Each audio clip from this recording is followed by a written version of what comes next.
ফিরে এলাম ব্রেকের পর। ভালোবাসা এই কারণে চারটে শব্দ বারে বারে উঠে আসে যে যার প্রতি ভালোবাসা থাকে গোটা বিশ্ব জয় করা যায় এই ভালোবাসা দিয়ে।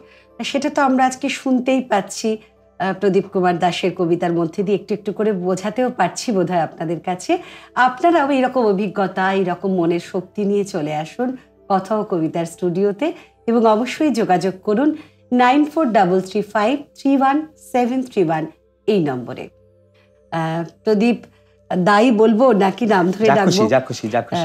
তো প্রদীপ বাবু, আপনি তো যেহেতু শিক্ষকতা করাচ্ছেন এবং অনেকটা জার্নির গল্প শুনলাম, তো সেই সমস্ত অভিজ্ঞতাকে নিয়ে এখন কবিতার প্রতি আপনার যে চর্চা বা কিভাবে সেটাকে সময় দেন বা স্কুলে কিভাবে অ্যাপ্লাই করেন?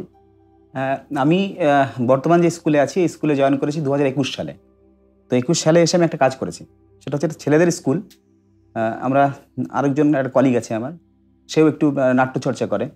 তো তার সাথে মিলে আমরা একটি দিন 2টো পিরিয়ড ধরে আমরা কবিতা এবং নাটকের ক্লাস করাই।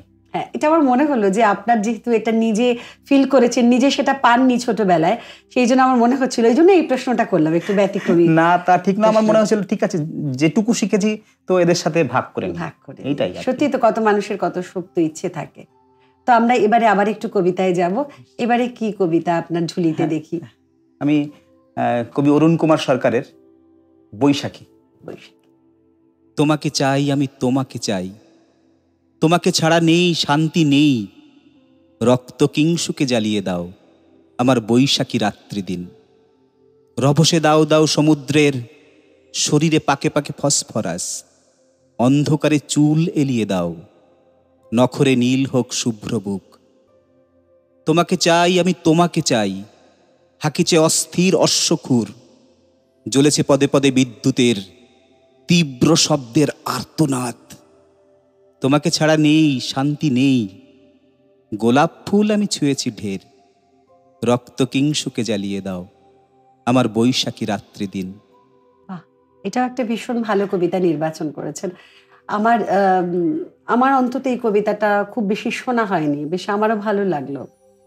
আর কবিতা যেটা বলছিলেন যে মোটামুটি যেটুকু অভিজ্ঞতা সঞ্চয় করেছেন, যেটুকু ঝুলিতে রেখেছেন, শেখার তো শেষ নেই, কিছুই জানি না আমরা, তবু যেটুকু হয়েছে, যেটুকু পাড়ি দিয়েছেন বা এখনো চলছে, সেটুকু সময়ের মধ্যে কি মনে হয় কবিতাকে একেবারে মেখে খেয়ে নিতে হয়? সেটা হয়তো ঠিক, মানে না, এটা আমার মনে হয়, আমি খুব সহজ করে বললাম, আমার মনে হলো আপনাকে আমি একটু যেখানে গল্পটা শেষ করছিলাম আর কি, যে আমি 2006-07 শঙ্খমালায় আসি, তারপর এখন থেকে একদম সত্যি বলতে পালিয়ে যাই নিজেকে মানিয়ে নিতে না পারার জন্য। তো শঙ্খমালা থেকে যখন ফিরলাম, আমি হয়তো কিছু নিয়ে ফিরলাম না, কিন্তু মনের ভেতরে কবিতার প্রতি একটা ভালোবাসা তৈরি হলো। এবং আমি তখন থেকে আমি আবৃত্তিটা আর করতাম না, কিন্তু প্রচুর কবিতা পড়তাম। এই কবিতা পড়তে পড়তে একদিন ফিল করলাম যে আমি হয়তো লিখতে পারবো। তার কারণ একটাই, কবি নীরেন্দ্রনাথ চক্রবর্তীর একটা বই আছে, কবিতার ক্লাস। তো ওই কবিতার ক্লাসে 3টে লাইন আমার খুব নাড়া দেয় আর কি, যে কবিতা লিখতে গেলে কি লাগে, একটা সাদা পাতা, একটা পেন আর একটু সময়। আমি দেখলাম 3টেই আমার কাছে আছে। তো সেখান থেকে লেখার শুরু 2017।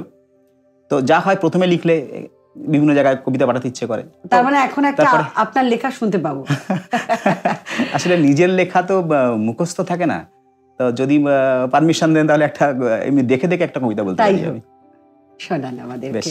আসলে কিছু কবিতা তো থাকে নিজের সৃষ্টি, আর নিজের সৃষ্টি সকলের সামনে পৌঁছে দিতে পারলে সেটাও তো আমাদের কাছে একটা পাওয়া, এবং অবশ্যই সেটা আমরা শুনবো।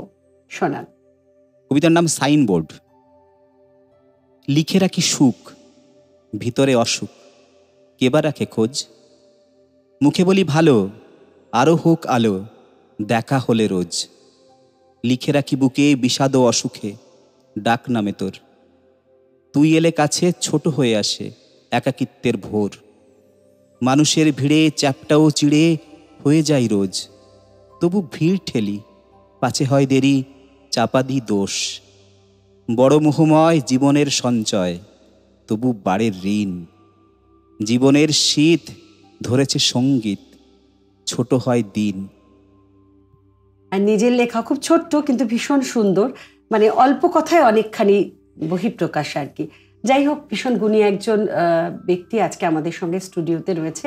আবারও এই যে সময় হয়ে যায়, আমাদের একটু বিরতি নিতে হয়, তবে কবিতা থেকে কিন্তু ছুটি নেই, আসছি খুব তাড়াতাড়ি।